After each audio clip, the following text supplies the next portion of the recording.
Hello नमस्कार सभी साथियों को, राधे राधे, जय श्री कृष्णा। एक बार फिर से आप सभी प्यारे विद्यार्थियों का आपके इस प्यारे से YouTube प्लेटफॉर्म पे, दिव्य दृष्टि के YouTube प्लेटफॉर्म पे हार्दिक स्वागत है, अभिनंदन है। जितने भी बच्चे लाइव आ चुके हैं बिल्कुल सभी का स्वागत, अभिनंदन। आज हम बात करने वाले हैं एवरेज की क्लास की। एवरेज का सेशन हमने कल भी किया था, जो आपने टेस्ट कल दिया उसका सॉल्यूशन हमने कल रात को कर लिया। आज के सेशन में जो आज शाम को आपने टेस्ट दिया है 5 से 6 के बीच में, इसके सॉल्यूशन की हम बात करने वाले हैं। तो सॉल्यूशन की बात करने से पहले जितने भी विद्यार्थी लाइव हैं, सभी विद्यार्थी इस क्लास के लिंक को ज्यादा से ज्यादा विद्यार्थियों तक शेयर करें, ताकि जितने विद्यार्थियों ने टेस्ट दिया है उन सभी को इसका सॉल्यूशन पता लग सके। तो आइए हम बात करते हैं कि आज के जो टेस्ट लगा है आपका मैथ्स का, संग्राम सीरीज मैथ्स के नाम से आपने जो टेस्ट दिया है दिल्ली पुलिस के लिए, जो आपके 15 मोस्ट इंपोर्टेंट पीवाईक्यू वाले सवाल थे, उन सवालों का जवाब क्या क्या था उसकी हम चर्चा करने वाले हैं। तो जितने अभी लाइव जुड़ चुके हैं बच्चे, सारे के सारे बच्चे एक बार क्लास के लिंक को ज्यादा से ज्यादा विद्यार्थियों तक शेयर कीजिए। आज के सेशन का जो पहला सवाल है वो सवाल आप सभी प्यारे विद्यार्थियों के बीच में आपको सामने स्लाइड पर दिख रहा होगा कि 126 संख्याओं का एवरेज आपको 951 मतलब 951 दिया है। यदि प्रत्येक संख्या को 0.2 से गुणा कर दिया जाए, यदि प्रत्येक संख्या को 0.2 से गुणा किया जाए, फिर जो भी डेटा आ जाए उसमें यदि 3.6 ऐड कर दिया जाए, तो संख्याओं का नेट सेट का औसत क्या होगा, नए सेट का औसत क्या होगा। जबरदस्त शानदार सवाल है। 126 संख्याओं का टोटल जो नंबर है वो आपके पास 126 है, इनका एवरेज 951 है। इधर तो आपके पास संख्याएं हैं और ये उनका क्या है भाई, एवरेज है। एवरेज मतलब क्या है, औसत है।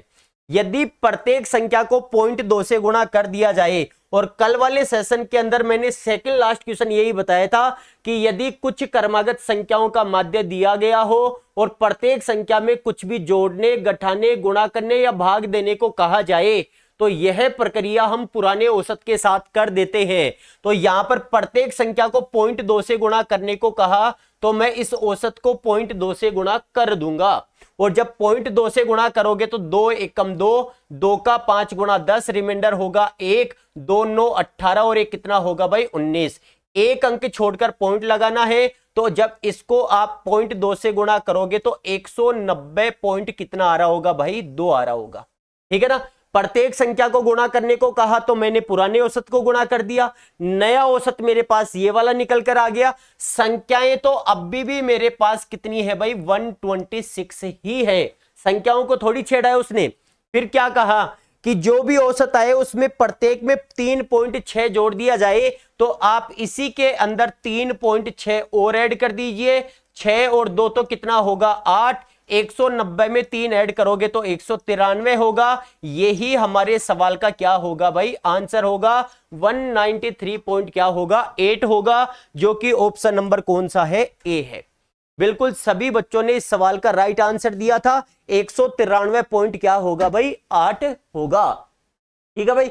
जितने भी विद्यार्थी अभी लाइव जुड़ चुके हैं वो क्लास को एक बार फटाक से अपने यार दोस्तों के पास, जितनी भी पड़ोसी हो या पड़ोसन हो, जिसके पास भी आप शेयर करना चाहो, क्लास के लिंक को एक बार फटाक से शेयर कर दीजिए।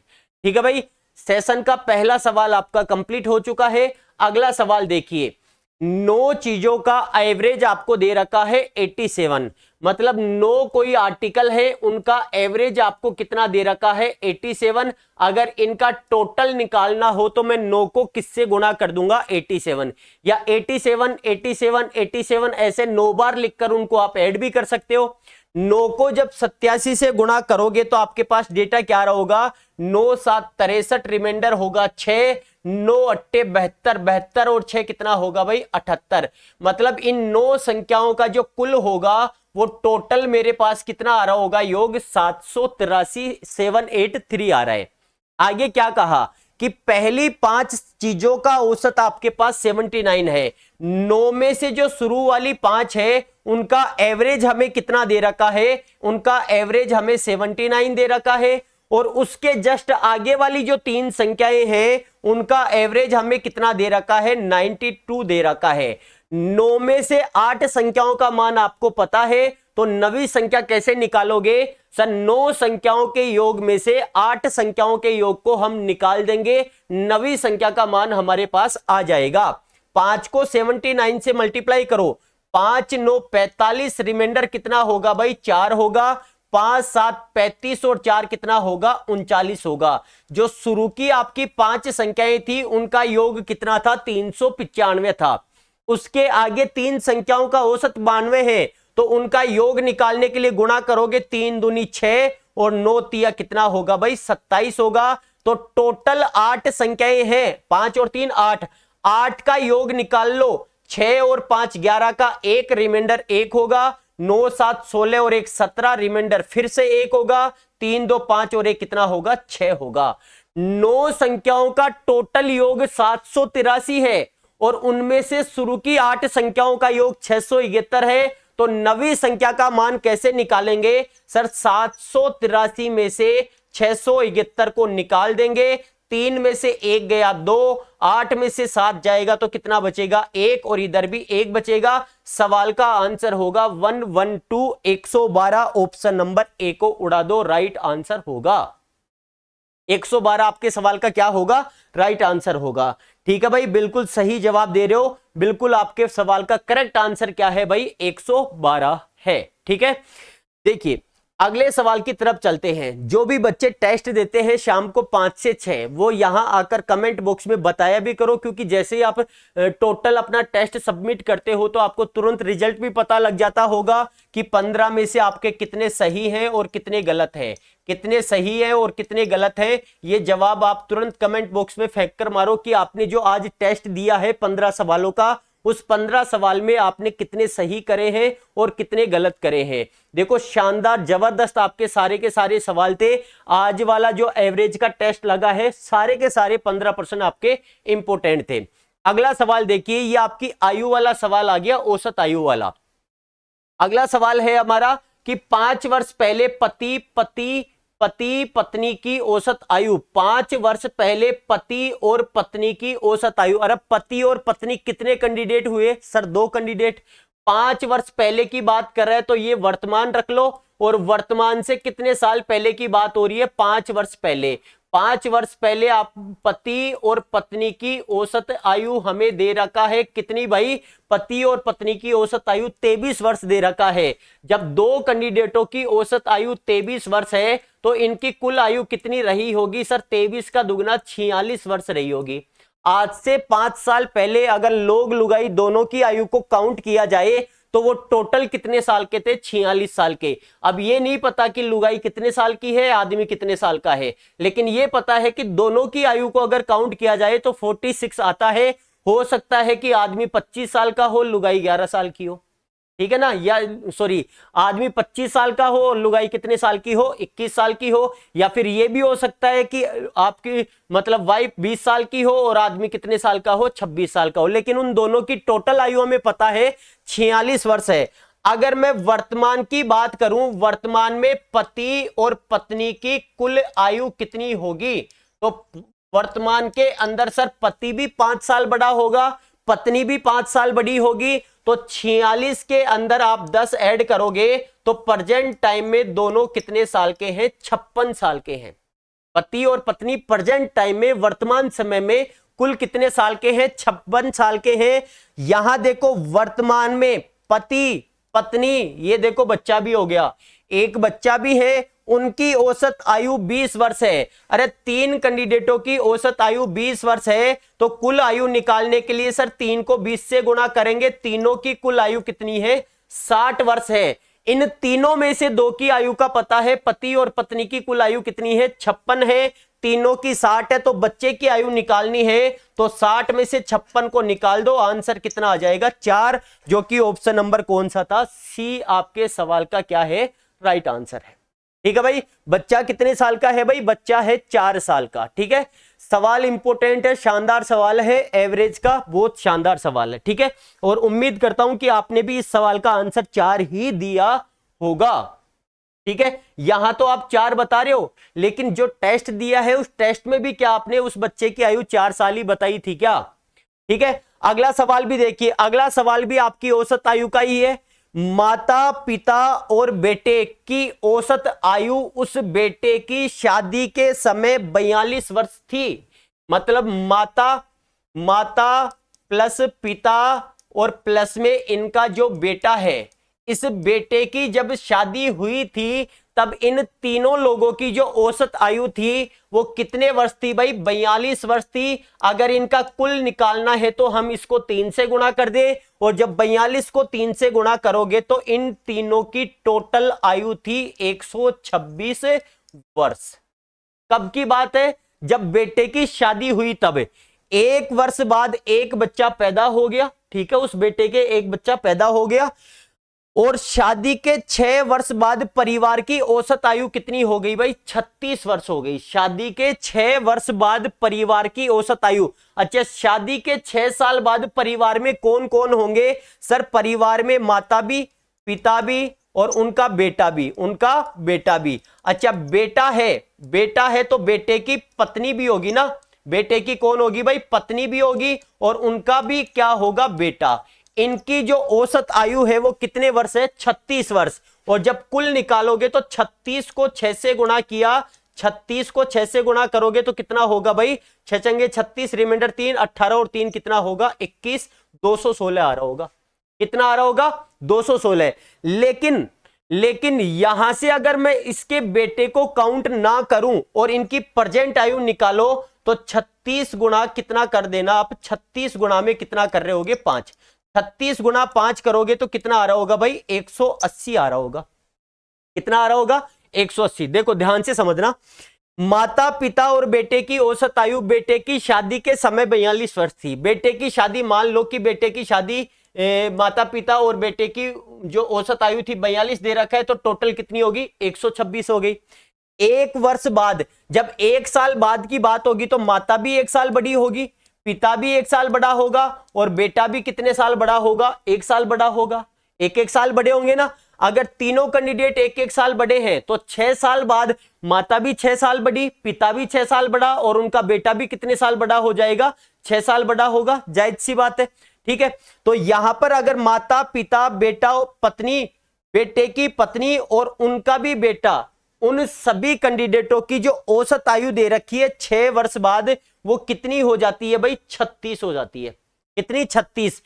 टोटल कैंडिडेट कितने? 2, 2, 4 और 1, 5। 5 कैंडिडेटों की औसत आयु 36 वर्ष है, तो कुल आयु डायरेक्ट निकाल सकते हो, कितनी हो जाएगी? 180 हो जाएगी।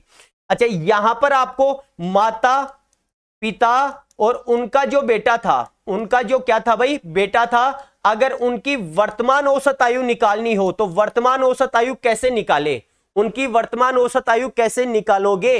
प्रत्येक कैंडिडेट 6 से साल बढ़ेगा तो 6 या 18 ऐड कर दीजिए। जब आप इसमें 18 ऐड करोगे तो इनकी टोटल आयु कितनी आ जाएगी? 144 वर्ष आ जाएगी। किस किस की? माता की, पिता की और बेटे की। मतलब जो उनका पत्नी और बेटा है, पत्नी और बेटे को छोड़कर इन सबकी टोटल आयु कितनी है प्रेजेंट टाइम में? 144, और प्लस में पत्नी और बेटा, पत्नी प्लस बेटा बराबर में टोटल कितना है? 180। तो इन दोनों की कुल आयु निकालनी है तो 180 में से 144 निकाल दोगे तो 180 में से 144 को निकाला जाए तो मेरे पास कितना आ रहा होगा भाई? 36 आ रहा होगा। कितना आ रहा होगा? 36 वर्ष आ रहा होगा। 36 वर्ष कब? शादी के 6 साल बाद। तो 1 साल बाद तो बेटा पैदा हुआ, तो यहां पर उसकी पत्नी की और बेटे की, पत्नी की और बेटे की टोटल आयु 36 है। तो 5 वर्ष का तो बेटा और 31 साल का ये होगी पत्नी। कितने साल बाद? 6 साल बाद। लेकिन पुत्र वधू की आयु पूछा है, वो भी कौन सी? शादी के समय। शादी कब हुई थी? 6 साल पहले। तो 31 में से जब 6 निकालोगे तो उस टाइम जो पुत्र वधू थी उसकी आयु कितने वर्ष थी भाई? 25 वर्ष थी। पुत्र वधू की आयु कितने वर्ष थी? 25 वर्ष थी। सारा का सारा क्वेश्चन माइंडली सवाल है, आपको दिमाग से आंसर देना है। आपको यहां पर 3 लाइन के अंदर सवाल पूरा लपेट कर दे रखा है। तीनों सवाल, तीनों लाइन जो है वो आपकी मोस्ट इंपोर्टेंट है। पहली लाइन के अंदर 3 कैंडिडेटों की औसत आयु दे रखी है। दूसरी लाइन के अंदर बेटे का जन्म हो रखा है 1 साल बाद, और अगली लाइन 6 साल बाद की आपको दे रखी है कि उनकी औसत आयु कितनी है? 36 वर्ष है। ठीक है भाई, अगले सवाल की तरफ चलिए। अगला सवाल देखिए, ए बी सी डी और ई 5 क्रमागत विषम संख्याएं हैं तो उनका औसत इनमें से कौन सा हो सकता है। जब भी ऐसा सवाल आपको दे 5 संख्याओं का, 7 का या कितनी भी संख्याओं का, आप अपनी तरफ से मान लो कि वो 5 विषम संख्याएं 1, 3, 5, 7 और 9 है। जब इनका औसत आपको निकालना है तो आप राशियों का योग बटे राशियों की संख्या या फिर इनके बीच में पैरेलल सीरीज अप्लाई है तो पहली संख्या और लास्ट वाली को जोड़ते हो 10, 10 में 2 का भाग दोगे तो आंसर क्या आएगा 5। अच्छा 5 और कैसे आ सकता है, देखो 5a + 4, a का मतलब कौन है 1, अगर 4 में 1 जोड़ूंगा तो 5 और 5 को 5 से गुणा करूंगा तो 25 आएगा, जबकि आना क्या चाहिए था 5। तो ऑप्शन नंबर ए क्या होगा, गलत जवाब होगा। क्या पांचों संख्याओं को गुणा करके 5 का भाग दिया जा सकता है, 1 गुणा 3 गुणा 5 गुणा 7 गुणा 9 बटे 5 करके आप 5 ला सकते हो क्या, नहीं सर, क्योंकि 5 से 5 घटेगा तो डेटा और भी बड़ा आएगा। तो ये दूसरा ऑप्शन भी मेरे सवाल का आंसर नहीं होगा। ऑप्शन नंबर 3 क्या दे रखा है, क्या इन पांचों संख्याओं का योग करके 5 से गुणा करके आप 5 ला सकते हो क्या। अरे 5 को यदि 1 से बड़ी संख्या से गुणा करोगे तो वो तो कैसे भी आपके पास 5 नहीं आएगा। तो ऑप्शन नंबर सी भी गलत। ए का मतलब है 1 और 4 ऐड करोगे तो आपके पास औसत आ जाएगा कितना 5, मतलब मेरा ऑप्शन नंबर डी क्या है, राइट आंसर है। ऑप्शन नंबर डी क्या है भाई, राइट आंसर है। ठीक है भाई, अगला सवाल देखिए, और बिल्कुल सभी बच्चों ने इसका सही जवाब भी दिया है। ऑप्शन नंबर क्या होगा, डी होगा। ठीक है भाई, एक बार फटाक से जितने बच्चे अभी लाइव देख रहे हैं, एक बार आपका देखो करम धर्म यही है, मेरे कहने से आप तो देखो स्टेटस वगैरह तो लगाओगे नहीं, शेयर भी नहीं करोगे, लेकिन पड़ोसन को तो शेयर कर ही सकते हो। क्या पता आप मैसेज में आप क्लास के लिंक को शेयर करो, वो आपको धन्यवाद बोले और इस धन्यवाद के भरोसे आपका काम चालू हो जाए, धीरे धीरे चेटा चाटी चालू हो जाए। तो कम से कम पड़ोसी को ना सही, कम से कम पड़ोसन को तो आप क्लास शेयर कर ही सकते हो ना भाई। तो जितने भी विद्यार्थी लाइव है एक बार क्लास के लिंक को शेयर कीजिए, जो अभी लाइव देख रहे हैं क्लास को लाइक भी करो, और जिन बच्चों ने अगर चैनल को सब्सक्राइब नहीं कर रखा है तो चैनल को सब्सक्राइब कर लो, ताकि जब भी आपकी क्लास लगे, चाहे कोई भी क्लास लगे दिव्य दृष्टि के चैनल पर, चाहे वो आपकी करंट की हो, इंग्लिश की हो, मैथ्स की हो, रीजनिंग की हो, उसका नोटिफिकेशन आपको मिल जाएगा। बार बार किसी से आपको ये नहीं कहना पड़ेगा कि यार वो क्लास चालू हो जाए तो मेरे को लिंक सेंड कर देना, ऑटोमेटिक आपके पास नोटिफिकेशन आ जाएगा। अगला सवाल देखिए, 7 प्राकृतिक नेचुरल नंबर है, उनका एवरेज आपके पास k है। यदि अगली 3 प्राकृतिक संख्याओं को भी सम्मिलित कर लिया जाए तो नया औसत k से कितना अधिक होगा। एक छोटा सा कंसेप्ट समझ लो कि जब भी आगे की क्रमागत संख्याएं बढ़ाई जाती हैं, जैसे फॉर एग्जांपल के लिए मैं 4-5 संख्या मान लेता हूं, नंबर है मेरे पास 72, 73, 74, 75 और 76, ये 5 आपके कंजक्टिव नंबर हैं, लगातार संख्याएं हैं, क्रमागत संख्याएं हैं। अगर इनके एवरेज की हम बात करें तो इनका एवरेज बीचों बीच वाला मान कौन है भाई, 74 है। अगर आगे की एक संख्या और बढ़ा दी जाए, 76 के आगे यदि 77 और ऐड कर दिया जाए तो अब बीचों बीच वाली संख्या कौन होगी सर, 3 ऊपर से छोड़ दो, 3 नीचे से, अब बीचों बीच वाली संख्या होगी 74 पॉइंट कौन होगा, 5 होगा। अगर एक और नंबर में आगे बढ़ा देता 78, तो अब इन सारी संख्याओं में बीचों बीच वाली संख्या सर 3 इधर से छोड़ दो, 3 इधर से, अब बीचों बीच वाली संख्या हमारी कौन है, 75 है। तो आपने यहां पर क्या काम देखा कि सर शुरू में हमें 5 संख्याओं का एवरेज कितना दिया था, 74 दिया था। जैसे ही आपने एक संख्या आगे की बढ़ाई तो औसत 74 से 74.5 हो गया, मतलब औसत में 0.5 की क्या हो गई, वृद्धि हो गई। जैसे ही सर 2 संख्या बढ़ाई तो औसत 74 से 75 हो गया, मतलब कितने की वृद्धि हो गई, 1 की। अगर एक संख्या आप आगे की बढ़ाते हो तो पुराना औसत 0.5 बढ़ जाएगा, अगर 2 संख्या बढ़ाते हो तो 1 बढ़ेगा, 3 संख्या बढ़ाओगे तो 1.5 बढ़ेगा, अगर 4 संख्या बढ़ाओगे तो 2 बढ़ेगा। अगर ऐसे ही 20 संख्या बढ़ा दी जाए आगे की तो औसत कितना बढ़ जाएगा सर, उसका आधा, मतलब 20 संख्या बढ़ाने पर औसत कितना बढ़ जाएगा, 10 बढ़ जाएगा। यहां पर आपके पास संख्याएं कितनी दे रखी हैं सर, संख्याएं तो हमें 7 दी है और इन 7 संख्याओं का जो एवरेज दे रखा है वो क्या दे रखा है, k दे रखा है। फिर आगे क्या कहा कि आगे की 3 संख्याएं और बढ़ा दी जाए, तो संख्या को तो संख्या की साइड में बढ़ाओ। जब 7 से 3 संख्या बढ़ाओगे तो संख्या कितनी होंगी, 10।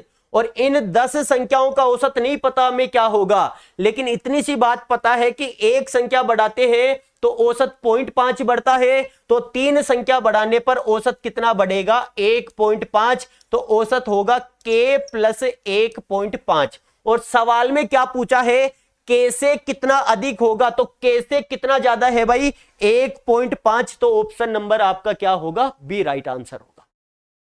बी आपके सवाल का क्या होगा भाई, राइट आंसर होगा। बिल्कुल सभी बच्चों ने सही जवाब भी दिया है। लेकिन एक बात यह भी ध्यान रखनी है, अगर नीचे से संख्या हटाते हो, देखो अगर संख्या बढ़ाओगे तो 0.5 की वृद्धि होगी, और अगर संख्या हटाओगे तो 0.5 की कमी होगी। क्या होगी, कमी होगी। अगला सवाल देखिए, अगला सवाल आपका वार वाला सवाल है, और वार आपको पता है 7 ही होंगे, तो 7 वारों में से कोई से भी वार 3-4 आपको एक साथ दे देगा सवाल। सोमवार, मंगलवार, बुधवार, वीरवार, वीरवार को बोलते हैं भाई गुरुवार, रविवार मत समझना इसको, वीरवार को बोलते हैं गुरुवार। सोम, मंगल, बुध और गुरु का औसत तापमान आपके पास कितना है, 31 डिग्री सेंटीग्रेड। और जब भी मैंने वार वाले सवाल आपको पढ़ाए तो क्या कहा कि जो भी प्रश्न में स्टार्टिंग वाला वार है एक तो वो बचेगा, मतलब यहां पर हमारे पास एक तो सोमवार बच रहा होगा और एक लास्ट वाला वार बचेगा, गुरुवार नहीं। आगे वाली लाइन में देखो मंगल, बुध, गुरु और क्या दे रखा है, शुक्र। तो यहां पर एक बचेगा हमारे पास शुक्रवार। और दोनों के बीच में हमेशा चिन्ह किसका आएगा, माइनस का आएगा। और यह भी बताया था कि माइनस का चिन्ह ही क्यों आएगा। ठीक है, अब बराबर के बाद में क्या होगा, देखो जब ये वाली लाइन हमने देखी तो यहां पर हमारे पास 4 वार हैं, तो इस लाइन में भी 4 ही वार दे रखे हैं, तो बराबर में क्या रख दीजिए आप, 4, क्योंकि 4-4 वारों का सवाल है। अब देखो जब सोमवार वाली लाइन को देखा तो उसका टेम्परेचर कितना था भाई, 31 था। और जब शुक्रवार वाली लाइन को देखा तो उसका टेम्परेचर था 29.5। दोनों के बीच माइनस का चिन्ह है तो माइनस। अरे 31 में से 29.5 घटाओगे तो कितना बचेगा, 1.5 बचेगा। और जब 1.5 को गुणा करोगे 4 से, तो सोमवार और शुक्रवार के बीच में जो अंतर होगा वो कितने डिग्री का होगा, 6 डिग्री का होगा। ठीक है, अब आगे क्या कहा, सोमवार का औसत तापमान शुक्रवार के तापमान से 37.5% ज्यादा है। तो 37.5% को हल करो, 37.5% का मतलब होता है 75/200, और 75/200 को हल करोगे तो 3 क्या आ रहा होगा, 8 आ रहा होगा। अच्छा 3/8 में सोमवार का मान कौन सा है, सोमवार का तापमान ज्यादा है। जिसका तापमान ज्यादा हो, ज्यादा के लिए दोनों को ऐड कर देना, 8 और 3 कितना होगा भाई, 11। 8 और 3 11, 11 यूनिट तो होगा सोमवार का मान। तो सर शुक्रवार का कौन सा होगा, नीचे वाला मान, शुक्रवार का यूनिट होगा 8। दोनों के बीच में माइनस का चिन्ह है तो माइनस भी रखेंगे और बराबर में क्या रखेंगे, 6 डिग्री सेंटीग्रेड। अरे 11 में से 8 गया तो कितना बचेगा, 3। 3 यूनिट की वैल्यू 6 डिग्री है, कितने गुना में सर, 2 गुना में। अगर ये 2 गुना में है तो सोमवार का तापमान 2 गुना में और शुक्रवार का तापमान 2 गुना में। शुक्रवार का तापमान 16 डिग्री होगा और सोमवार का तापमान होगा 22 डिग्री सेंटीग्रेड। कौन से का पूछा है, सोमवार का तापमान, तो सोमवार का तापमान होगा आपका ए ऑप्शन, 22 डिग्री सेंटीग्रेड। ठीक है भाई, ये तो था आपका डायरेक्ट आंसर देने का। अब थोड़ी सी कंसेप्ट मैं आपको समझा देता हूं। सोमवार से गुरुवार मतलब सोमवार रहा होगा, उसके बाद मंगलवार रहा होगा, बुधवार और गुरुवार, बुधवार और गुरुवार। इनका औसत, औसत का मतलब है कि इसमें 4 का भाग लगा होगा तब जाकर 31 डिग्री सेंटीग्रेड आया होगा। तो इस बट्टे वाले 4 को यदि मैं हटा दूं यहां से, तो ये बट्टे वाला 4 उधर चला जाएगा ना भाई। तो 31 गुना में कितना होगा, 4। और जब 31 को 4 से गुणा करोगे तो 4 4 12, 124 डिग्री सेंटीग्रेड आएगा। फिर आगे क्या कहा कि आगे कहा कि मंगलवार, मंगलवार के बाद में बुधवार, बुधवार के बाद में गुरुवार और गुरुवार के बाद में शुक्रवार, इनका औसत तापमान 29.5 डिग्री है। और इसको भी जब 4 से गुणा करोगे तो 29.5 का दुगना 59 होगा और 59 का डबल कितना होगा 118, 118 डिग्री सेंटीग्रेड होगा। इसको समीकरण नंबर आप 1 बनाते हो, इसको समीकरण नंबर 2 बनाते हो, और जब नीचे एक लाइन लिखते हो ना समीकरण 1 और 2 से, तो नीचे वाले सारे चिन्ह आप बदल देते हो। ये प्लस वाला है माइनस का, माइनस का, माइनस का, माइनस का, और ये भी किसका माइनस का। तो देखो प्लस के मंगलवार से माइनस का मंगलवार, बुधवार से बुधवार, गुरुवार से गुरुवार कट गया, तो कौन सा वार बचा सर? सोमवार बचा। और एक कौन सा बचा सर? शुक्रवार बचा। दोनों के बीच में चिन्ह किसका? माइनस का। और बराबर में कितना? 124 में से 118 गया तो कितना बचा भाई? 6 डिग्री सेंटीग्रेड। या तो आप इतनी प्रोसेस हल करके आओ, या फिर मैं आपको यह कहूं कि ये दोनों लाइन हमें लिखने की आवश्यकता ही नहीं है। क्यों आवश्यकता नहीं है? क्योंकि इस सवाल में मैंने एक बात समझाई कि जब भी वार वाले सवाल होंगे तो एक तो पहला वार बचेगा और एक लास्ट वाला वार बचेगा। तो सवाल में सबसे पहला वार सोमवार था, सोमवार बचा। सबसे लास्ट वाला वार शुक्रवार था, शुक्रवार बचा। दोनों के बीच में फिक्स माइनस का चिन्ह रहेगा। बराबर में सर ये 6 डिग्री कैसे आया? अरे ये कितने थे वार दे रखे हैं? 4 4, तो 4 लिखा। और इसको किससे गुणा करना है? सोमवार वाली लाइन का टेम्परेचर 31 था, शुक्रवार वाली का 29.5 था, और जब इन दोनों को घटाए तो मेरे पास 1.5 आया। 1.5 को 4 से गुणा करोगे 6 डिग्री आ जाएगा।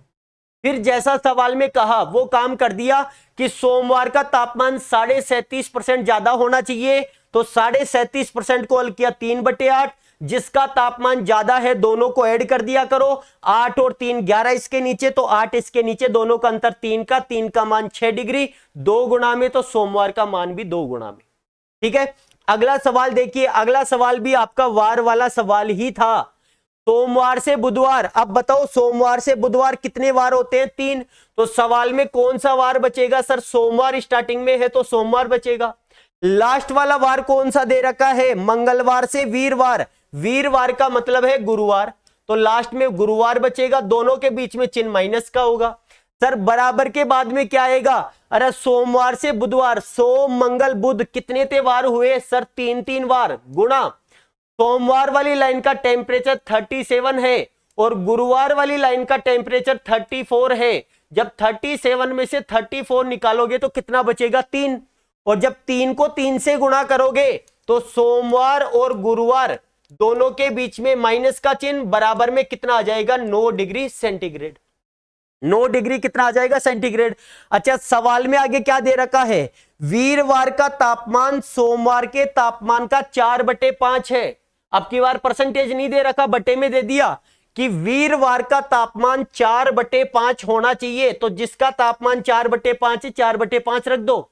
तो सामने वाले को क्या मान सकते हो आप? 1 मान सकते हो। तो ये नीचे वाला 5 इधर भेज देना, ये इधर आ जाएगा। तो 5 - 4 बराबर 9 डिग्री सेंटीग्रेड। 5 में से 4 गया तो 1 बचेगा। 1 यूनिट की वैल्यू 9 डिग्री सेंटीग्रेड है, तो कितने गुना में? 9 गुना में है। कितने गुना में है भाई? 9। अगर ये 9 गुना में है तो जिसका भी मान पूछे 9 से गुणा कर दो। सवाल में पूछा है वीरवार, मतलब गुरुवार का तापमान पूछा, 9 से गुणा करो, आंसर निकाल लो, 36 डिग्री सेंटीग्रेड होगा। ऑप्शन नंबर क्या होगा? डी आपके सवाल का राइट आंसर होगा। डी आपके सवाल का क्या होगा भाई? राइट आंसर होगा। आज जो नए बच्चे जुड़े हैं उनको मैं फिर से रिपीट कर दूं, आपके दिव्य दृष्टि के ऐप के ऊपर मैथ्स के लिए फ्री ऑफ कॉस्ट आपकी टेस्ट सीरीज अवेलेबल है, और उस टेस्ट सीरीज का सॉल्यूशन आपको रात को 9 बजे मिल रहा है। जो बच्चे 5 बजे से 6 बजे के बीच में, आपको करना क्या है? दिव्य दृष्टि का ऐप डाउनलोड करना है। ऐप डाउनलोड करने के बाद में फ्री टेस्ट सीरीज वाले फोल्डर में जाना है। फ्री टेस्ट सीरीज वाले फोल्डर में जाने के बाद जैसे ही क्लिक करोगे, वहां पर आपको संग्राम सीरीज मैथ्स के नाम से फोल्डर मिलेगा। जैसे ही आप इस फोल्डर को ओपन करते हो तो यहां पर आपको बहुत सारे टेस्ट मिलेंगे। एवरेज 01 मिलेगा, एवरेज 02 मिलेगा, प्रॉफिट एंड लॉस मिलेगा। जैसे कल वाला जो टेस्ट था वो एवरेज 01 का लग चुका है। आज जो आपने टेस्ट दिया है वो एवरेज 02 वाला टेस्ट दिया है। और टेस्ट का जो टाइम है ना बेटा, वो ये टाइम फिक्स रहेगा, आपके अनुसार टाइम नहीं होगा ये कि आप कभी भी मुंह उठाकर टेस्ट दे दोगे, ऐसा नहीं है। टाइम जो होगा ये आपका 5 PM से 6 PM के बीच में आप कभी भी दे सकते हो। टाइम जो होगा 5 से 6 के बीच में, ड्यूरेशन आपका 1 ओवर का रहेगा, 1 घंटे का। लेकिन जो टेस्ट होगा ना वो तो 30 मिनट का ही होगा, क्योंकि इस टेस्ट में आपको 15 क्वेश्चन मिलने हैं और 15 क्वेश्चन आपको 30 मिनट में सोल्व करने हैं। 15 क्वेश्चन 30 मिनट में। जैसे कोई बच्चा 5:12 पे टेस्ट चालू करता है तो 30 मिनट इसमें ऐड कर लो, 5:42 पे आपका टेस्ट ऑटोमेटिक बंद हो जाएगा। ठीक है ना। कोई बच्चा 5:50 पे ज्वाइन करता है तो वो मात्र 10 मिनट का टेस्ट दे सकता है। अब 10 मिनट में कितने क्वेश्चन आप हल कर सकते हो। फ्री ऑफ टेस्ट है, आपका कोई पैसा नहीं लगेगा। जब तक दिल्ली पुलिस की एग्जाम नहीं होती तब तक ये टेस्ट आपके चलते रहेंगे, डेली टेस्ट चलेंगे। और डेली इसका सॉल्यूशन जो प्रेजेंट टाइम में सॉल्यूशन करवा रहा हूं वो मैं इन्हीं टेस्ट का करवा रहा हूं। जो आज टेस्ट लगा है उसका सॉल्यूशन आज के आज ही हो जाएगा। ठीक है। तो अगला सवाल देखिए, आज का जो टेस्ट लगा था ये बल्लेबाज वाले सवाल हैं आपके कि 40 पारियों में एक बल्लेबाज का एवरेज 50 रन है। सवाल पढ़ो और आंसर फेंक कर मारो कि आंसर क्या होगा इसका। जल्दी से आंसर फेंक कर मारिए, क्या होगा।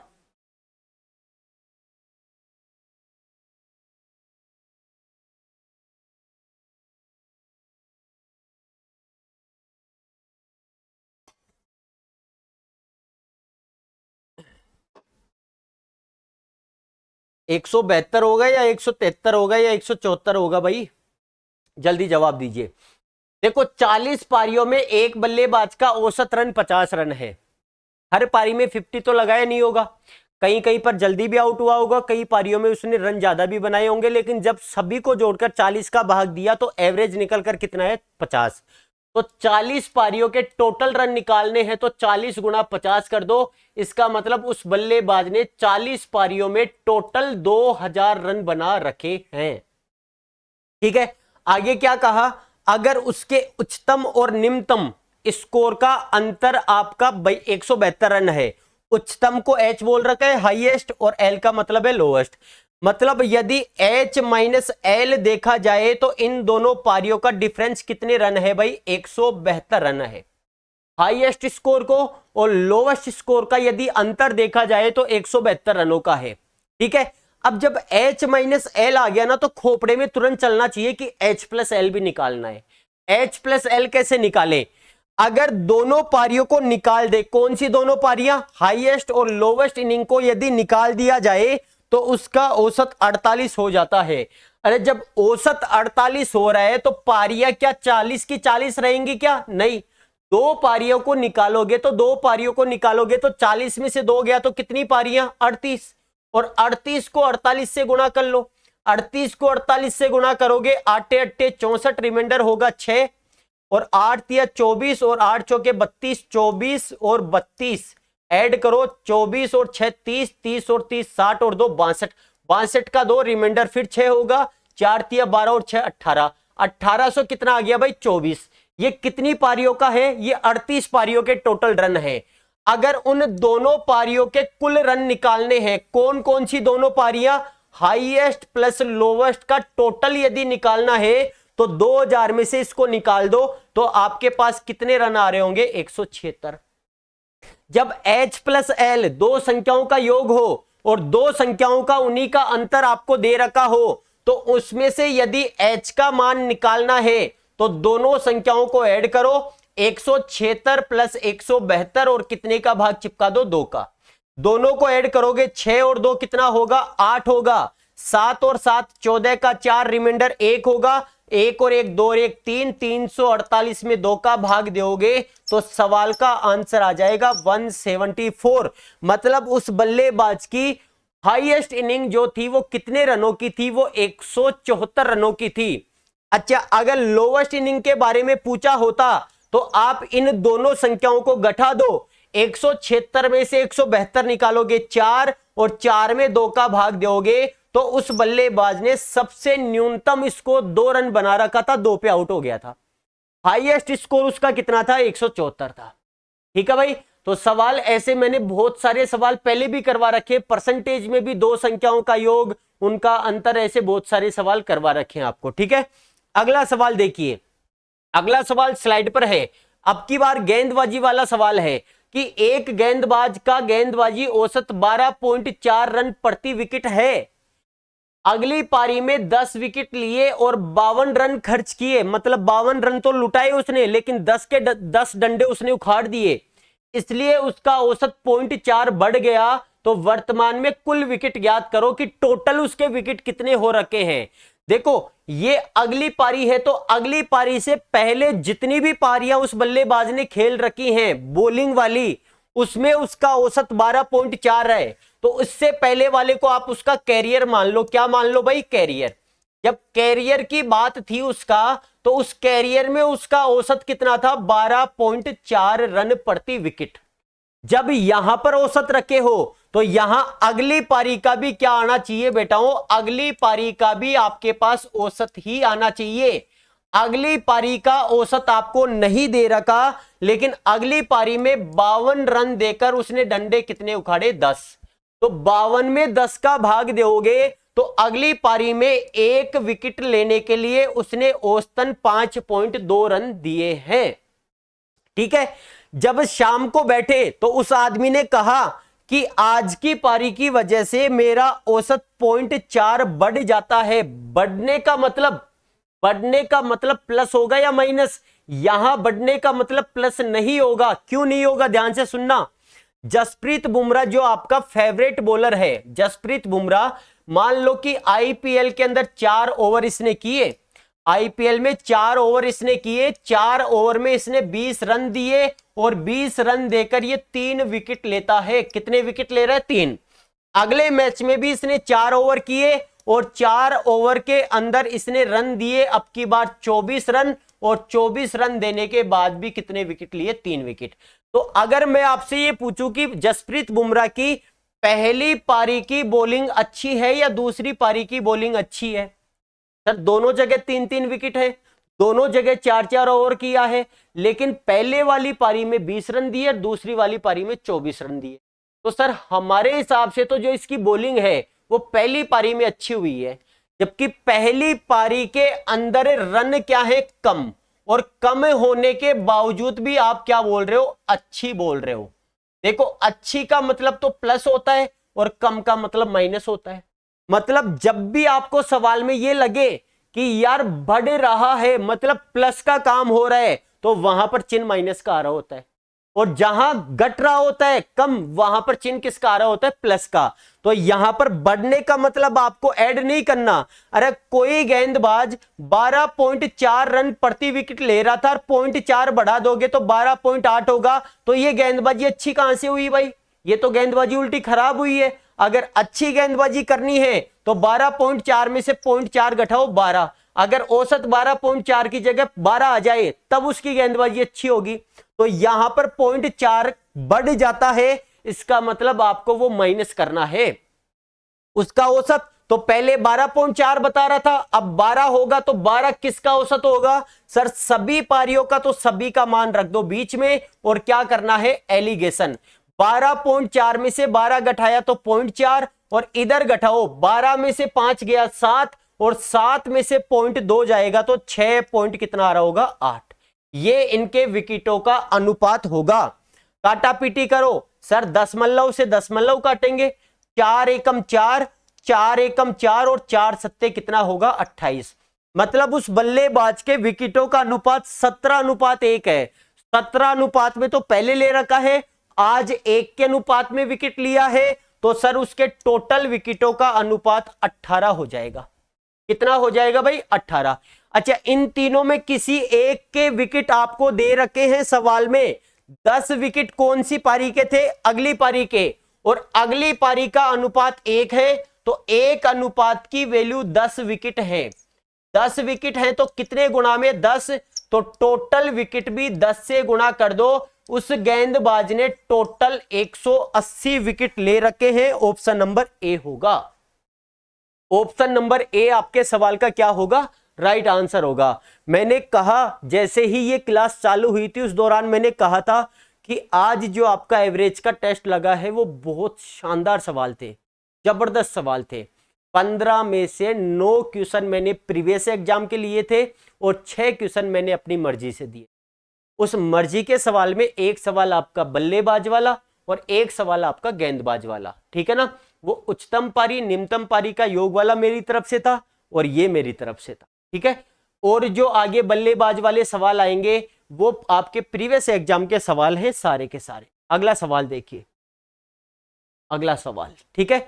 PYQ और MCQ ही चलेगा आपके इस लाइव क्लास के दौरान। जो भी आपके टेस्ट है वो PYQ और MCQ है, दोनों प्रीवियस ईयर क्वेश्चन के, और MCQ का मतलब होता है मल्टीपल चॉइस क्वेश्चन वाले, ठीक है।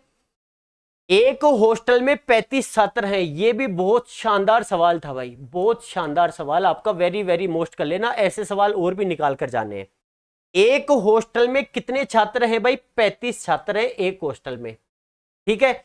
अगर 7 छात्र और आ जाएं, जब यदि 7 छात्र और आ जाएंगे तो टोटल छात्र कितने होंगे? 35 से हो जाएंगे 42। 35 छात्रों से टोटल कितने हो जाएंगे? 42। अगर ये 7 छात्र आ जाएं तो मेस का खर्च 42 रुपए प्रतिदिन बढ़ जाता है। 42 रुपए प्रतिदिन बढ़ जाता है। तो पहले खर्चा कितने का हो रहा है भाई? पहले 35 कैंडिडेट हैं और मान लो कि पहले जो खर्चा हो रहा था ये इनका X रुपया खर्च हो रहा था। क्या हो रहा था भाई? X रुपए खर्च हो रहा था। तो अगर मैं 35 को X से गुणा करूं तो टोटल खर्चा 35X का हो रहा था या नहीं हो रहा था? बिल्कुल। यदि ये 7 छात्र आ जाएं तो मेस का खर्च 42 रुपए प्रतिदिन बढ़ जाता है। बढ़ने का मतलब प्लस का क्या हो जाएगा? 42 रुपए और बढ़ गए, ठीक है। जबकि प्रत्येक छात्र का औसत खर्च 1 रुपए घट जाता है। अब प्रत्येक की बात करते हैं तो प्रत्येक का मतलब 42 के 42, उनका खर्च औसतन 1 रुपए क्या हो जाएगा? घट जाएगा। तो पहले X खर्चा हो रहा था, अब X माइनस 1 का खर्चा होगा। टोटल स्टूडेंट कितने हैं? 42। बस इस इक्वेशन को हल कर लो, वैल्यू आ जाएगी आपके पास। देखो 35X प्लस 42, ये तो ऐसे कैसे रहेगा? आगे वाले को गुणा करो भाई, 42 को X से गुणा करोगे 42X होगा, माइनस 42 को 1 से गुणा किया 42, ये माइनस का 42 इधर आएगा तो प्लस का, तो 42 और 42 हो गया 84। 42X, ये 35 उधर जाएगा तो माइनस का, तो ये हो गया 7X। यहां से X की वैल्यू निकालोगे तो आपके पास 12 निकल कर आ जाएगी, क्योंकि मुझे 84 में 7 का भाग देना पड़ेगा। तो X की वैल्यू निकलकर कितनी आ गई? 12 आ गई। अब X की वैल्यू 12 आ गई तो मेस का प्रारंभिक खर्च पूछा है। मेस का प्रारंभिक खर्च 35 को X से गुणा किया तो 35X ही आया था ना। तो मतलब 35X की वैल्यू आपको निकालनी है। तो 35 को 12 से गुणा कर दो, 12 का पाड़ा 5 बार 60, रिमाइंडर 6, 12 तिया 36 और 6 कितना होगा भाई? 42। मेस का जो पहले का खर्चा था वो 420 रुपए का था। ऑप्शन नंबर ए आपके सवाल का क्या होगा? राइट आंसर होगा, ठीक है। बहुत शानदार सवाल था, जबरदस्त सवाल था। आपको फंसना नहीं है, आपको और कोई तरीका भी अप्लाई नहीं करना, जैसे जैसे मैं कह रहा हूं वैसे करते जाओ। 35 छात्र, मान लो कि प्रत्येक का औसत खर्च X रुपए था, तो टोटल खर्च हो गया 35X का। जो 7 विद्यार्थी आए उसकी वजह से मेस का खर्च 42 रुपए बढ़ गया, तो 42 जोड़ दिया। 7 विद्यार्थी आए तो टोटल विद्यार्थी 42 हो गए, और जो विद्यार्थी आए उनकी वजह से औसतन खर्चा 1 रुपए कम होने लग गया। तो पहले X रुपए का खर्चा था, 1 रुपए कम कर दो, X माइनस 1 कितने लोगों का? 42 का। पूरी इक्वेशन को हल किया, X की वैल्यू आ गई। अगर आपसे पूछे कि भाई इनका प्रारंभिक खर्चा क्या था, तो प्रारंभिक तो 35X था, 35 को 12 से गुणा किया, आंसर आ गया 420 रुपए आ गया, ठीक है। अगला सवाल देखिए, एक बल्लेबाज 17वीं पारी में 87 रन बनाता है, जिसकी वजह से उसका औसत रन 3 रन बढ़ जाता है। याद करो, देखो ये प्रीवियस एग्जाम का सवाल है, लेकिन ऐसे सवाल मैंने स्टार्टिंग में जब आपको औसत पढ़ाया, औसत के अंदर जो मैंने आपको बल्लेबाज वाले सवाल बताए, उसमें सबसे पहला सवाल मैं यही लेता हूं कि कोई बल्लेबाज, और ज्यादातर मैं विराट कोहली का ही नाम लिखवाता हूं, याद आ गया होगा अब तो। ठीक है ना। जब भी ऐसे आपको बल्लेबाज के रनों वाले सवाल मिले तो आप यहां पर टोटल पारियों का औसत नहीं निकाल सकते। देखो एक बल्लेबाज 17वीं पारी में 87 रन बनाता है तो 16 पारियों का तो औसत नहीं पता ना। तो 17वीं पारी है तो मैं 16 पारियों का औसत आपको बताऊंगा। अगर कोई बल्लेबाज 20 पारी खेलता है तो 19 का निकालेंगे, 25 पारी खेलता है तो 24 का निकालेंगे। और वो औसत निकालने का तरीका क्या था सर, जितने भी रन है वो रन प्लस माइनस जितनी भी पारी उस बल्लेबाज ने खेली वो पारी, और ये गुणा में या तो क्या होगा औसत में क्या होगी, वृद्धि होगी या फिर क्या होगी, कमी होगी। लेकिन एक बात मैंने कही थी कि जब भी वृद्धि होगी तो चिन्ह माइनस का आएगा, कमी होगी तो चिन्ह किसका आएगा, प्लस का आएगा। कहा था ना ये वाला काम, जब भी वृद्धि होगी तो यहां चिन्ह माइनस का होगा, कमी होगी तो यहां चिन्ह किसका होगा, प्लस का होगा।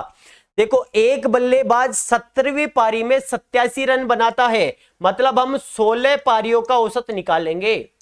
16 पारियों का औसत निकालने का तरीका है ये, क्योंकि बल्लेबाज 17 पारी खेल रहे टोटल, तो 16 का औसत आएगा पहले।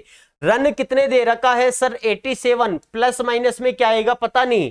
कुल पारियां कितनी है सर, 17 है। 17 गुणा औसत में वृद्धि कितने की, 3 की। और क्या कहा कि जब वृद्धि होगी तो चिन्ह किसका आएगा बेटाओ, यहां पर चिन्ह आएगा माइनस का। यहां पर चिन्ह किसका आ जाएगा, माइनस का चिन्ह होगा। ठीक है भाई, क्वेश्चन ही हट गया भाई, कहां चला गया क्वेश्चन। ठीक है कोई बात नहीं, आंसर निकाल देते। ठीक है 87 में से हम माइनस करेंगे 51, और 51 लेस करोगे तो 7 में से 1 गया 6, 8 में से 5 गया तो कितना 3। ये 36 कितनी पारियों का औसत है, 36 है 16 पारियों का औसत। जबकि उसने क्या कहा कि 17 पारियों में 87 रन बनाता है 17वीं पारी में, तो उसका औसत 3 बढ़ जाता है। तो सभी पारियों का औसत निकालना हो, यदि आपको 17 पारियों का औसत चाहिए, 17 पारियों का औसत बराबर क्या होगा सर, 16 पारियों का औसत 36, और अगली पारी में औसत 3 बढ़ जाता है, तो 36 और 3 कितना होगा, 39। 39 हमारे सवाल का क्या होगा भाई, परफेक्ट आंसर होगा। ठीक है मजा आ रहा है। आज के सारे जितने भी शानदार सवाल थे जबरदस्त थे, सारे के सारे सवाल शानदार थे। अगर ऐसे सवाल निकाल लोगे ना बेटाओं, अगर ऐसे सवालों में अगर आपको दिक्कत नहीं आएगी, आपको दिल्ली पुलिस में लगने से कोई भी नहीं रोक सकता, कोई भी। ठीक है ना, मतलब मैं सारे तरीके के सवाल कराऊंगा आपको। मीडियम सवाल भी होंगे, कुछ सवाल इजी भी होंगे, कुछ सवाल अच्छे कैलकुलेशन वाले भी होंगे, और कुछ सवाल ऐसे भी होंगे जिनका जवाब आपको दशमलव में देना पड़ेगा। ठीक है ना, सारे तरीके के सवाल करेंगे। लेकिन ऐसा भी नहीं है कि हम बहुत ही डीपली ज्यादा सवाल करें, क्योंकि इतना डीपली सवाल हमें एग्जामिनर नहीं पूछेगा। ठीक है भाई, अगला सवाल देखिए। अगर अभी भी कुछ बच्चों को ये लगता है, इस सवाल का जो आंसर तो आपको देना ही देना है, अगर अभी भी कुछ बच्चों को ये लगता है कि सर दिल्ली पुलिस का हमने फॉर्म तो अप्लाई कर दिया, लेकिन क्या इसी क्लास से पार पड़ जाएगी, क्या नहीं पड़ेगी बेटाओं, क्योंकि जो मैथ्स है वो केवल और केवल कितने नंबर की है, 15 नंबर की। जबकि आपके रीजनिंग भी आएगी, रीजनिंग 25 नंबर की होगी, और इसके अलावा आपके जो कंप्यूटर होगा वो आपका 10 नंबर का होगा। ये टोटल 50 हो गए। इसके बाद जीके और जीएस जो भी होगा ये आपके 50 नंबर का होगा। सबसे पहले आपका पेपर लगेगा, पेपर में टोटल 100 क्वेश्चन होंगे। 90 मिनट के अंदर आपको पेपर कंप्लीट करना है, मतलब तैयारी आपकी बहुत शानदार होनी चाहिए। अगर अभी भी कई बच्चों को यह लगता है कि गुरुजी पार नहीं पड़ेगी, कोई ऐसा तरीका बताओ जिसमें हम कम समय में अच्छी तैयारी कर सके दिल्ली पुलिस के लिए।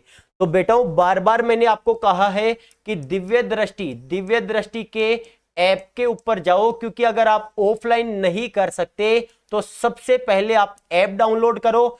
ऐप डाउनलोड करने के बाद जैसे ही आप ऐप डाउनलोड करोगे, आपको उड़ान बैच दिख रहा होगा। एक दिल्ली पुलिस के कई बैच है, ऑनलाइन कई बैच है, रिकॉर्डेड बैच भी है, लाइव फ्रॉम क्लासरूम भी है, लाइव फ्रॉम स्टूडियो भी है। तो ये जो उड़ान बैच है ना आपका, ये उड़ान बैच लाइव फ्रॉम स्टूडियो है। ये आपका लाइव फ्रॉम कहां से है भाई, स्टूडियो से है। उड़ान बैच परचेज कर लेना। ऐसी बात भी नहीं है कि कोई बहुत ज्यादा आपसे फीस ली जा रही है। इस बैच की जो फीस है वो मात्र और मात्र कितने रुपए है भाई, 199 रुपए है। 199 में आपका जितना भी सिलेबस है, मैथ्स का, रीजनिंग का, कंप्यूटर का, जीके का, जीएस का, वो सब सारे के सारे अलग अलग टीचरों से करवाया जा रहा है लाइव, सुबह 8 बजे से 12 बजे तक। और इस बैच को सबसे ज्यादा बच्चे ने परचेज किया है पिछले 8 से 9 दिन के अंदर। इस उड़ान बैच के अंदर कम से कम 9200 के आसपास बच्चों ने टोटल एडमिशन ले लिया।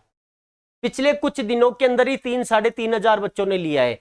जब मैंने ये संग्राम सीरीज चालू की थी ना, उस टाइम इस बैच के अंदर मात्र 5500 बच्चे थे। आज प्रेजेंट टाइम में 9200 बच्चे हैं। आप जो भी टेस्ट दोगे वो 9200 बच्चों के बीच में टेस्ट दोगे। टोटल इस बैच में जितनी भी क्लासें हैं वो क्लासें आपको मिलेंगी। क्लास के बाद आपको जितनी भी टेस्ट सीरीज है फुल लेंथ वाली, ये तो आपकी संग्राम सीरीज मैथ्स वाली तो फ्री रहेगी रहेगी, जितनी भी फुल लेंथ वाली 100 क्वेश्चन वाली जो टेस्ट सीरीज है वो भी आपको फ्री मिलेंगी। और इसके बाद में आपको PYQ हो गया, MCQ हो गया, जितने भी प्रीवियस ईयर क्वेश्चन और मोस्ट इंपोर्टेंट क्वेश्चन है उन क्वेश्चंस के वीडियो भी आपको देखने को मिलेंगे। मात्र 199 रुपए है। नवंबर के लास्ट तक आपका कंप्लीट सिलेबस करवा दिया जाएगा और दिसंबर लास्ट में आपकी एग्जाम चालू होगी। ठीक है, ज्यादा आपका कॉस्टली भी नहीं है, मात्र 199 रुपए का है, मतलब 200 रुपए के अंदर आपको देख लो दिल्ली पुलिस का पूरा कोर्स मिल जाएगा। ठीक है भाई, अगला सवाल देखिए क्या है इसका आंसर भाई। एक बल्लेबाज की 11 पारियों में कुछ औसत है। देखो 12वीं पारी में उसने 90 रन बनाए, तो सबसे पहले तो हम 11 पारियों का औसत निकाल लेते हैं कि 11 पारियों का जो औसत होगा, 11 पारियों का जो औसत होगा वो कितना होगा। 11 पारियों का औसत क्या होगा भाई। सर जो भी रन दे रखे हैं, रन कितने हैं 90 के बाद प्लस आएगा माइनस नहीं पता, कुल पारियां कितनी 12, और 12वीं पारी में जब 90 रन बनाता है तो उसका औसत 5 कम हो जाता है। कम हो रहा है तो कम के लिए चिन्ह किसका आएगा, प्लस का। कम के लिए चिन्ह किसका आएगा भाई, प्लस का चिन्ह आएगा। तो यहां पर प्लस की यहां क्या हो जाएगा, कम हो जाता है तो प्लस का चिन्ह। 90 प्लस 12 पंजो 60, तो 150 जो औसत हुआ ये कितनी पारियों का हुआ, 11। सवाल क्या पूछा है, वर्तमान औसत। वर्तमान का मतलब उसने प्रेजेंट टाइम में 12वीं पारी भी खेली है, तो 12 पारियों का औसत निकालना है। तो 12वीं पारी के अंदर औसत कम हुआ या ज्यादा हुआ। सर 12वीं पारी में 5 रन कम होता है, तो 150 में से 5 कम कर दो, आंसर आ जाएगा 145। आपके प्रश्न का right answer option number B. Option number क्या होगा भाई, बी हमारे सवाल का राइट आंसर होगा। अगले सवाल की तरफ चलते हैं। मनोज, जयसिंह और गोविंद। मनोज, जयसिंह और कौन है भाई, गोविंद। 3 लोगों की बात हो रही है। इनकी आयु का औसत 30 वर्ष है। देखो आयु का क्या दे रखा है, औसत दे रखा है। अरे 3 कैंडिडेटों की औसत आयु, मनोज प्लस कौन है भाई, जयसिंह प्लस कौन है, गोविंद। इनका औसत तो ऐसे ही निकलता है ना सर, 3 का भाग लगा होगा तो 30 आया होगा। तो मनोज, जयसिंह और गोविंद की कुल आयु कितनी हो गई सर, 30 को 3 से गुणा किया, मतलब ये तीनों लोग 90 साल के हैं कुल मिलाकर। तीनों लोग टोटल कितने साल के हैं, 90 के हैं। यदि उनकी आयु क्रम से मनोज, जयसिंह और गोविंद की आयु का अनुपात आपको दिया है 4:5:6, 4:5:6, और इनका टोटल 90 है, तो अनुपातों का टोटल करो, 6, 5, 11 और 4, 15, मतलब 15 यूनिट की वैल्यू 90 है, कितने गुना में, 6। अगर वो 6 गुना में है तो मनोज की आयु 6 गुना में, जयसिंह की आयु 6 गुना में और गोविंद की आयु भी 6 गुना में। तो मनोज 24 साल का था, जयसिंह 30 साल का था और गोविंद 36 साल का था। लेकिन सवाल क्या पूछा है, मनोज और गोविंद की आयु के बीच में अंतर। तो मनोज और गोविंद की आयु के बीच में अंतर बताओ रे कितने का है, 36 और 24 में अंतर कितने का है, 12 वर्ष का है। तो 12 वर्ष हमारे सवाल का आंसर ऑप्शन नंबर क्या होगा, डी होगा। ठीक है, अगला सवाल। किसी परीक्षा में 40 छात्रों के औसत अंक 72 है। कितने छात्रों के भाई, 40 के। और बाद में यह पाया गया कि 3 छात्रों के औसत अंक गलती से 68, 75 और 73 पढ़े गए। जबकि यह अंक आपके इतने थे। मतलब एरर हो गया, त्रुटि हो गई। कई बार होता है ना कि मैं बोलता हूं कि 4 3 लिखो और बच्चे लिख देते हैं 3 4, तो ऐसी ऐसी त्रुटि हो रखी है। तो त्रुटि वाले जो भी सवाल आए उनका सही माध्य निकालने का क्या तरीका है? उनका सही माध्य निकालने का तरीका है कि जो भी पुराना माध्य दे रखा हो उस पुराने माध्य में प्लस माइनस जितने की त्रुटि है वो त्रुटि करो और बट्टे में संख्या है तो संख्या रख दो। ठीक है ना? तो सवाल में 3 डेटा आपको चाहिए। कौन कौन से चाहिए? एक तो पुराना माध्य चाहिए, त्रुटि चाहिए और संख्या। तो 3 में से 2 तो आपको सवाल में ही मिल जाएंगे। देखो पुराना माध्य कितना है सर? पुराना माध्य हमारा 72 है, प्लस माइनस में पता नहीं क्या आएगा। संख्या कितनी है सर? संख्या हमारे पास 40 है, क्योंकि छात्र हमारे कितने थे? 40। बस त्रुटि पहचाननी है और प्लस माइनस का चिन्ह निकालना है, तो आपके सवाल का आंसर आ जाएगा। करना क्या है?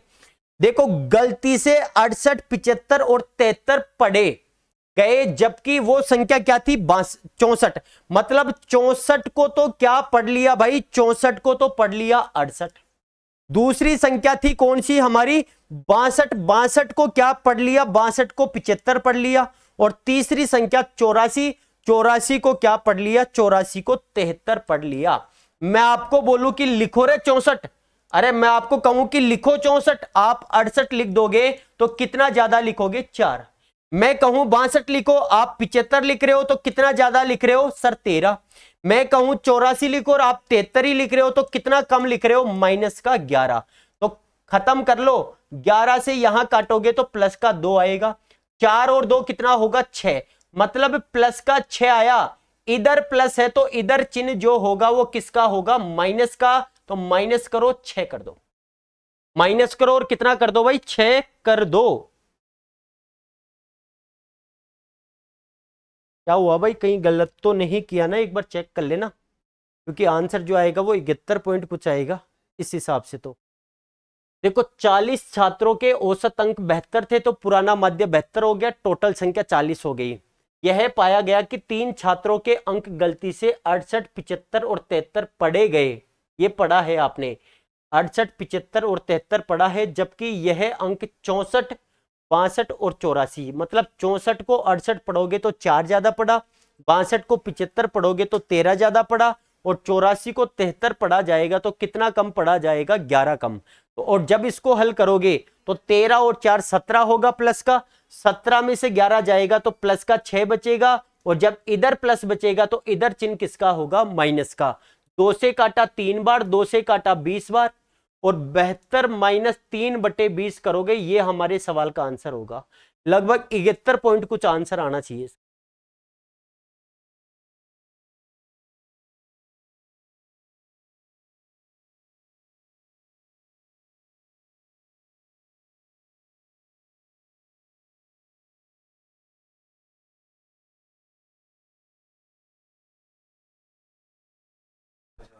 ठीक है भाई, इसका जो आंसर आएगा वो कितना आएगा?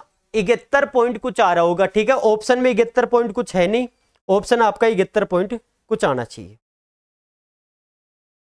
68, 75, 73 पढ़े गए, जबकि यह अंक ये वाले थे।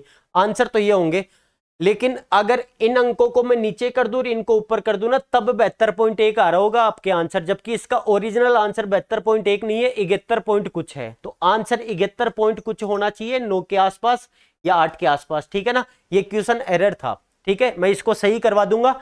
ये डेटा मैं ऊपर लिखवा दूंगा, ये डेटा मैं नीचे लिखवा दूंगा। जब ये डेटा ऊपर लिखकर ये डेटा नीचे लिखोगे तब आपके सवाल का आंसर 72.1 आ जाएगा, तब आंसर आएगा। और आपने आंसर दिया भी होगा 72.1, और जब आपने सबमिट किया होगा तो आपको सही भी बताया गया होगा, सही भी बताया गया होगा। ठीक है ना?